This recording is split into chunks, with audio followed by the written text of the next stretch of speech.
help you resolve this. Yeah. Except they still can't spell Reb it. Shimon cries. Resolve the fact that he told his son not to go. No, nothing to do with the son. No, I can help can't you with spell your it. mission. So The mission is to get rid of the decree. And Superman. A demon comes and tells Reb Shimon Meilah, I can help you with the mission. Excuse me, it just said a message said reach maximum file size. Oh. Yeah, you want to just push it? Does it It turn looks like green? it's still going. Okay. Yeah, what that means is it split it over to the next thing. Okay, let me just clarify what's happening. Reb Shimon is trying to get rid of the decree. He's together with Rabbi Rabbi. They had a conversation regarding the blood of a sheretz. Rabbi Rabbi responded. Reb Shimon made a comment that would be harming to Rabbi Rabbi. Afterwards, he prayed for Rabbi Rabbi to recover. When they're coming to Rome, so Ben Tamalian comes and says, I can help you with your mission. So Reb Shimon says, a maidservant in my father's house, which is referring to Avraham Avinu's house, the maidservant is Hagar. When she was chased out with Yishmael, so an angel appeared 3 times. It says that there was a malach that appeared, right, in the laning on Rosh Hashanah.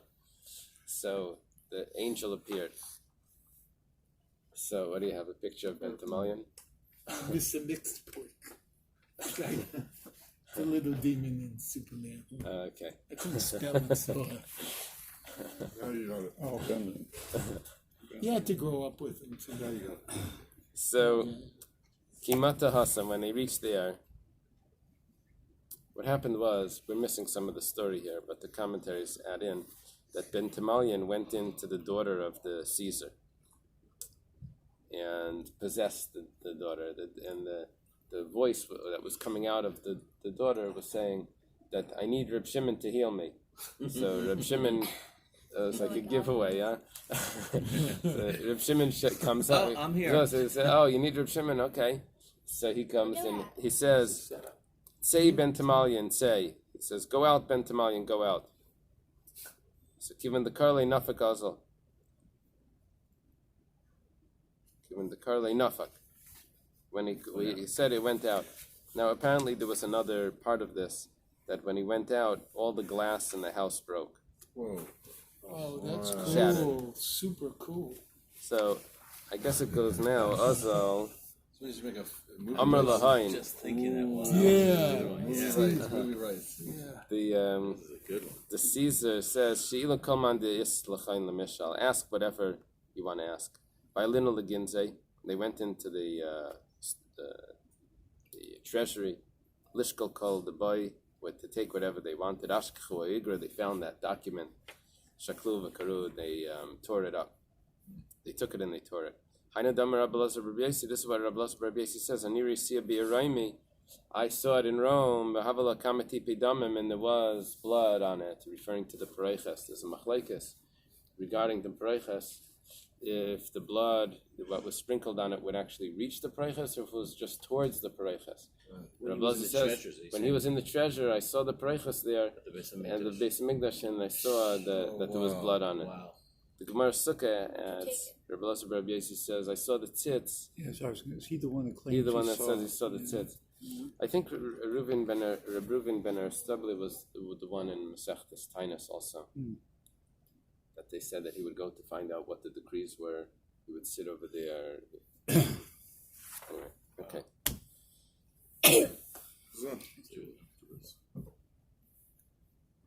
Wow.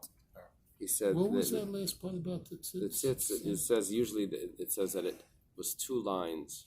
It was written in 2 lines. Kodesh La Shem on the bottom, Kodesh La on the bottom, and Yud K on the top, I think it said. And Rabbi Rabbi says that I saw it in Rome and it was on 1 line. I think that's what I went. Beshita Achas. The whole Bust that place up. yeah.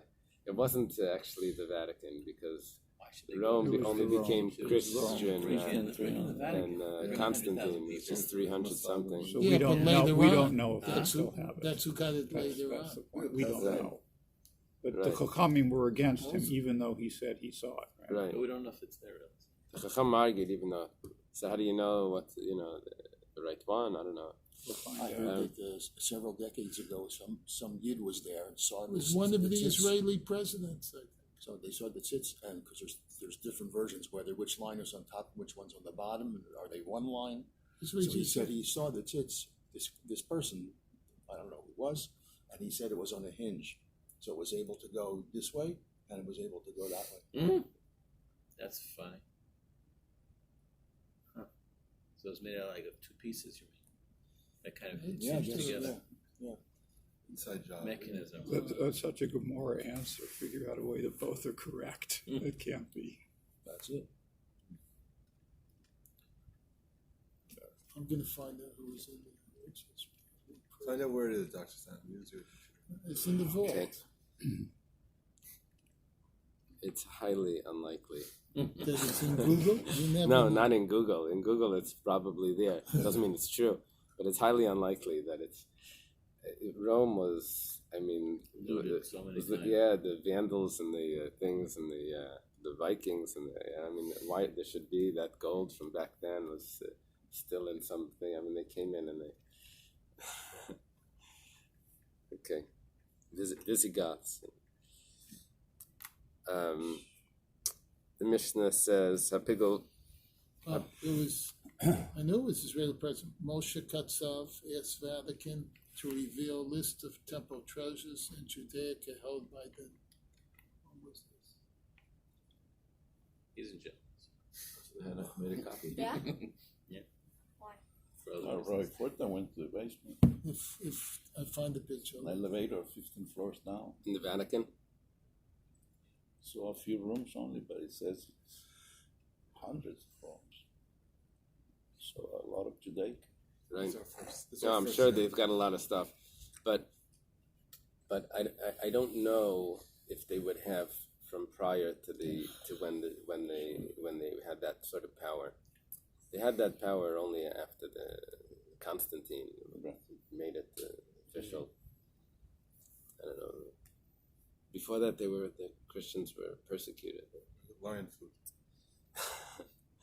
Okay, Pigel van Neisser ein mitzdarfen. Pigel and Neisser, we've always been putting them in the same category, but they actually don't combine to have a shear, which is interesting. Pigel is someone has thoughts about eating, or sprinkling the blood after the appropriate time, and Neisser is when it's actually left over from a kosher sacrifice, not a Pigel sacrifice. You see, What's the sheer bait? Kazayas. You see, Neisser is when everything was done correct, but it was left the wrong time. Pigel is when it's in the right time, but it had thoughts of the wrong time. And it still doesn't combine. Neshem is two different prohibitions. Hasheretz Nevela, this creeping creature, or a Nevela, a dead animal that wasn't shechted, give off both tumah, but different size tumah. You see, Pigel and Neisser, let's see, let's wait for the Gemara, we'll see what we're referring to. The sheret, the tumah of a sheret is like a dasha, and a nevela is a kazayas. B'china nevela b'sarames. Nevela, and which is a kazayas, and b'sarames, which is also a kazayas, but they give off different types of tumah one day or a week. Even to the lighter one. Now, so if you don't have the right amount, it won't even give off the day tumah. Rav Yehuda Amar Shmuel. Rav Yehuda says the name of Shmuel. We've had many times Rav Yehuda Amar Rav, but of course Rav Yehuda, after Rav passed away, Rav Yehuda went to study by Shmuel. And here we have a Rav Yehuda Amar Shmuel. Many times Rav Yehuda would say things to Shmuel that Rav had taught. And Shmuel would respond and say, oh, that's because he holds that, but I don't hold differently or something. But here we have Rabbi Yehuda actually quoting Shmuel. Excuse me, Yes. you had mentioned on the side that it probably wasn't true, but so I found this other article that says in 1996, Israel's religious affairs minister asked the church to find the vessels. She adds, and in 2004, the Israel Antiquities Authority sent a team to Rome to search the Vatican storerooms. They came up empty-handed. So again, either they hid it again or they don't have it. But so it's an urban myth or it's just still hidden. The opinions expressed it on has this to do is with- the opinions of Dr. Stein, is not of the Shir. And Google. Okay. So, Urban myth? Achterboy. It's an urban legend, by the way. So I he need says, to look up Leishanu Ella, soaps. this is only taught, Ella Lutumas Yadayim Dimidrabanan he. Avlin Nachila Mitzdarfen. That's only talking about Tumas Yadayim. What happens is, the rabbis made a decree that if you touch this, it makes the hands impure. If you touch pigel and icer, it makes your hands impure. And why? They wanted you to to stop you from eating it. So this is a rabbinic decree. So they said the two don't combine for the rabbinic decree. However, when it comes to eating it, they do combine because they have the same size and the same tumah. And the same, well, it's not really tumah. They have the same size.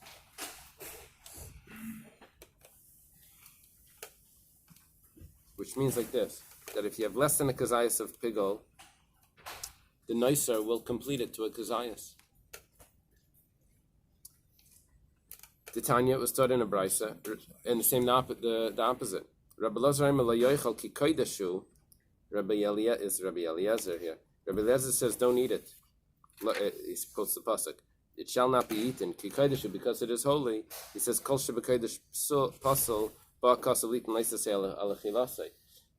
Anything that's holy and pasal will combine, because there's one license say about for eating anything that's under this category. Then, Is he arguing with the Mishnah? no, he's interpreting the Mishnah of Bamed Devarim Amurim Leishanu Ella. He's saying the Mishnah was only referring to the rabbinic decree of making the hands tamei. When it comes to eating, different. The mamash different than the way we would have read the Mishnah. Probably we read it actually that it sounds like it's referring to eating. It comes out after the Gemara that it's not what it's referring to. It's referring to making the hands tummy. Ha'eichel shenitma. We have a little more time, right? Ha'eichel shenitma ba'avatuma. Food that became tummy with an avatuma. Okay, now we have stages of tuma. Just to go over, there's the actual corpse would be called Avi Avaisatama. It's like a grandfather.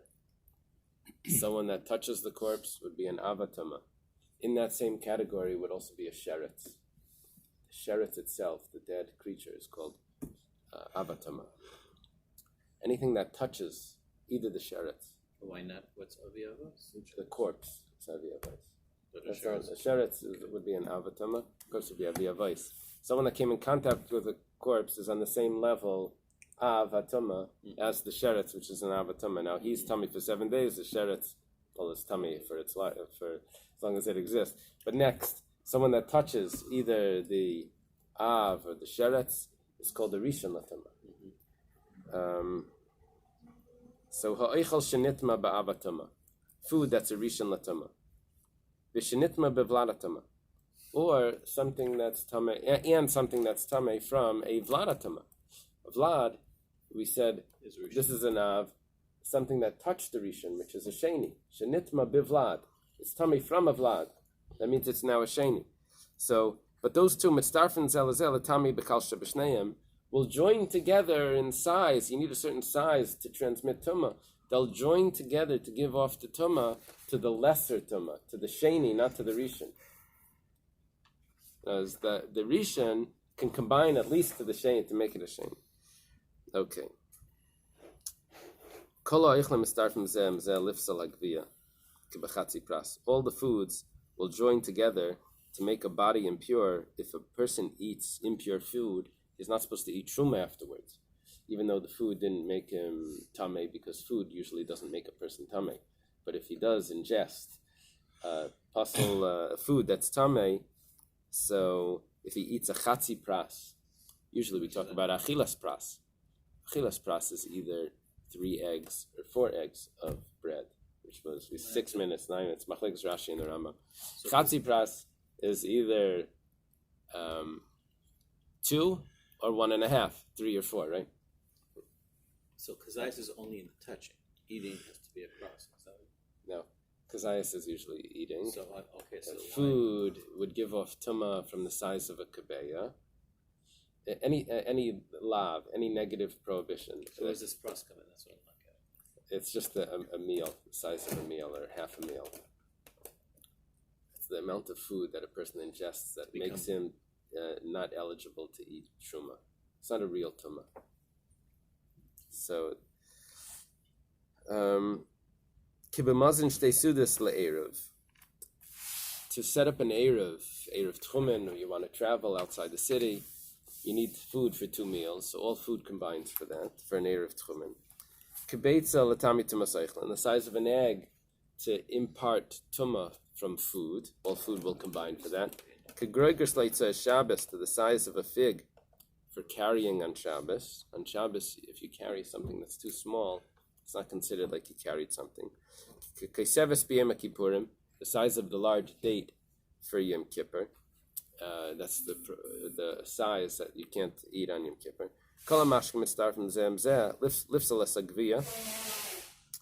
All liquids joined together to make the body impure, to make the body not eligible to have truma, berevius. They'll join together for the revius. And to the cheekful, which is the amount that a person's not allowed to eat on Yom Kippur. What we're looking at right here, because it's before Yom Kippur, is the kaiseves, which is the large date, and the malay lugma for drinking. Tanya was taught in a Bais, Reb Shimon Matam. What's the reason why 2 different tumas can combine to the lesser one? He says, because a sheni latuma, very removed, could become a rishon latuma. He says, a mikavet sheni rishon. What are you talking about? A sheni becomes a rishon.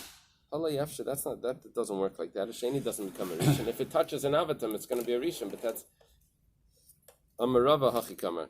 Rabbi says, no. Shimon meant the following. Mi garam l'sheni. What caused the sheni to be a sheni? Lav rishon. Is it not the rishon? So let the rishon join with the sheni to at least make a shlishi. Ravashi am a rishon v'sheni legabi shlishi b'nei chada biksa inan. A rishon and a sheni regarding a shlishi are from one house. They translate biksa as a house. Yeah. Members of one house. They come from one house, which means that they can join together. They're both saying the exact same thing. They just have a different expression to say it. Okay, let's leave it over here. What's the logic of a number 1 and a number 2 combined?